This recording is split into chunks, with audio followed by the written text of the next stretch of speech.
Chapter 54 was not good and it wasn't bad. It was neither of them. What it was more insight to the method of madness that is Zodil. I like that a lot, right? Because what he's still trying to do is he's trying to win Rudo over. And he's using all sorts of mental gymnastics to make Rudo understand that they are one in the same, right? They share a commonality. They've been treated the same. I even do weird things myself. So it's like, why not, right? Why not join my side? And we know Rudo, right? Rudo still being immature gives him cause to act the way he does, which still, if we're talking about parallels here, that would mean somewhere inside Zodil, there's still a sense of immaturity that may cause him to act on impatience. That is one of the cool dynamics of this chapter, is understanding just who Zodil really is and just what he is trying to bring.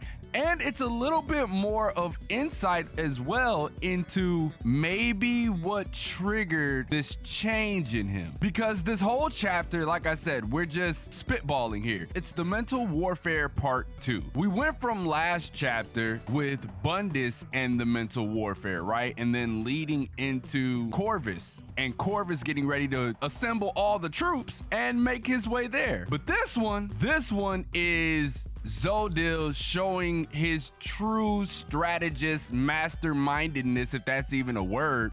Good job! And we also had a Tyler the Creator Goblin moment. We had a Yonkers moment. It was so weird the way it happened though, right? But it was genius in a way because, again, it's the relatability that Zodil is using in trying to bring Rudo to his side, because he goes on and talks about, it's the whole situation of he wondered what normal was, right? Like, what is normal? And he tells Rudo, like, within the abyss, there are people that revere the falling trash as blessings from the heavens. And that got me thinking, right? Like, I wonder if this is the situation that changed Zodil, because maybe when he was a kid, he saw just how crazy these people were for dropping trash. He goes on to say, it doesn't matter if it's rotten trash or if it breaks their bones or if it's waste wood that crushes their flesh. They devote themselves to it as a blessing from the heavens and compelled to it. It's weird when I look at this, right? Because I feel like Keirana is not trying to give it away fully, but I can use this supercomputer of a brain that I have to create a mental image, just what Zodil's and his mom or dad dragged him, or just, you know, the person that took care of him, much like Rudo having a caretaker. This might be like the similarity they also share. It would be crazy if it was Recto. That'd be hilarious. But I can imagine that his caretaker just dragged him out here. They're sitting there praying, watching trash fall, and he realizes just how crazy like they are. Like, dude, what are you doing? There's trash falling. You gotta cut it out. And his caretaker gets smashed by trash, and it causes that reaction within him and broke him. I could see that being the case, but it's probably not. But let's not stray too far from the case. He also goes on to say, if seen by an outsider, it's an abnormality. But if you become numb to it, it becomes routine. Eventually, it becomes common sense. To oppose it becomes heresy. And it's cool because when you jump back to chapter 1, you realize it's literally what happened to Rudo. Again, this is mental warfare. The gymnastics is crazy. Remember the flashback. He was always wondering, why do people treat trash this way? Why do people treat us this way? You know, it was always, he didn't understand it, so it was abnormal, right? It's not the normal. But as Rudo got older, he got used to it, and it became routine to be treated the way that he was by the people who was always talking shit to him, right? Those kids, like, that became routine. And the flip side to that is the way that they treat him is common sense to them, right? It's really dope. And for Rudo, the one who hates it, right, when he flipped out on everybody who was there, right, when they had him strung up and was about to drop him into the abyss, you could see that they probably thought he was a heretic, right? That he was a murderer. Remember, he said, you're the filthy ones. You have no will of your own, you pieces of shit. You have eyes,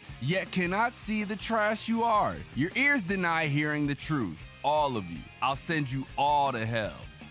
All of you. He realized that everyone was infected in that moment, and it's cool because Zodil explains the fuck out of this. He says common sense such as to do a person good exists too, right? But if the common sense created by madmen continues to go unnoticed, it becomes a deadly poison that eats at one's body. Within this world that without a trigger doesn't let one know if they're poisoned or not, exists a simple way to pull yourself back, even if just for a moment, from the hallucinations caused by the deadly poison, shocking them.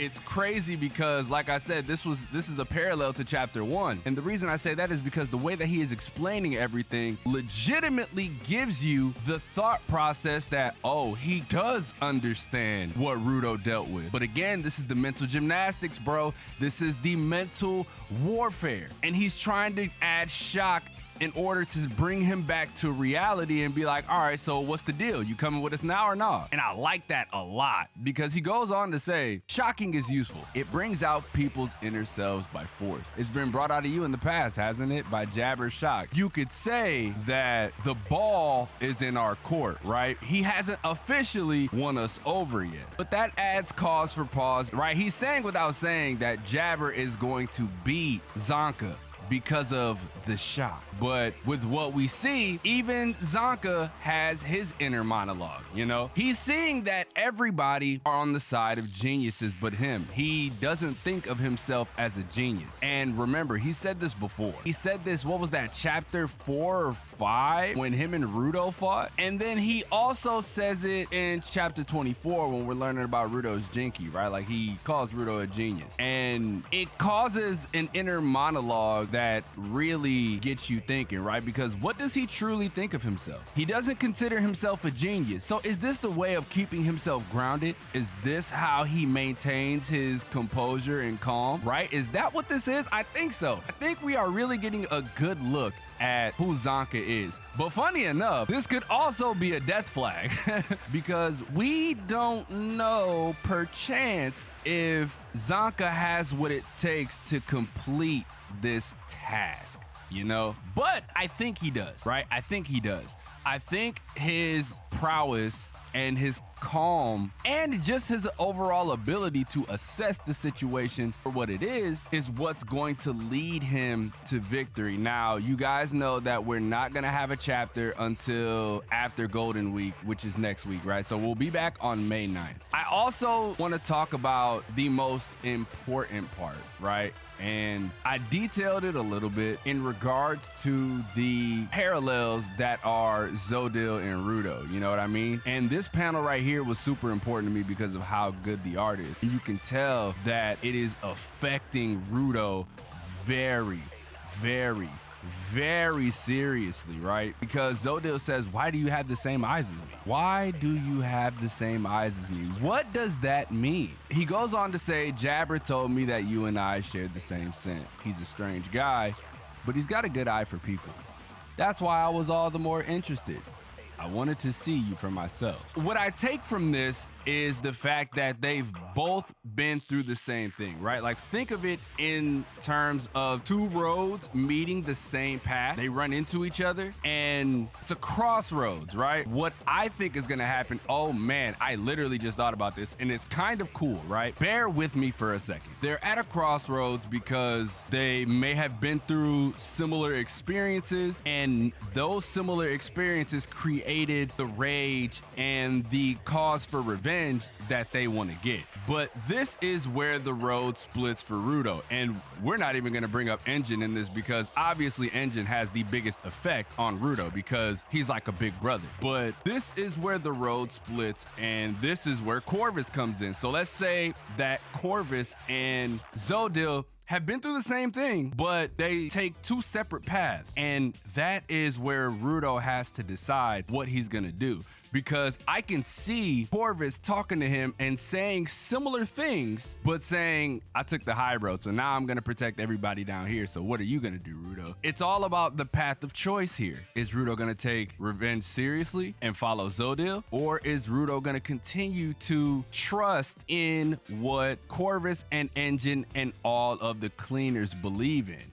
right? And follow that path in helping him change and move with a different mindset. This is super interesting, right? That's why I said this isn't a good chapter and this isn't a bad chapter. What it is adding more insight to what the world is and just the overall story essence, right? I love it. I love it, bro. It's so good. And we know the path Ruto's gonna take. I just want to see how close Zodil gets to changing his mind. Now, if there was anything that I missed in this chapter that you thought I should cover, make sure you let me know down below. Leave a like if you enjoy, subscribe if you're new. Help me get to 10K. My goal is 10K. My end goal is 100K by the end of the year. I'm very straightforward in my approach, and I think we have what it takes to reach that. We got to do it. Everybody who's been supporting me, everything that I've seen on my TL, everything that I've seen in my comment section as of late has been nothing but the outpouring of support, and that makes me feel like we can reach 100K. But anyways, man, let me get to editing this video. I got to get it out because I've been streaming Honkai Star Rail for 12 hours, right? I streamed Honkai Star Rail 12 hours last night, and with its release, I'm back on it tonight at twitch.tv/xDomoSenpaix TV. If you guys want to come up and chill with your boy, come pull up, man. It's free to follow, and it's a fun time. With that being said, it's your boy, Domo Senpai, and I will catch you guys in the next video.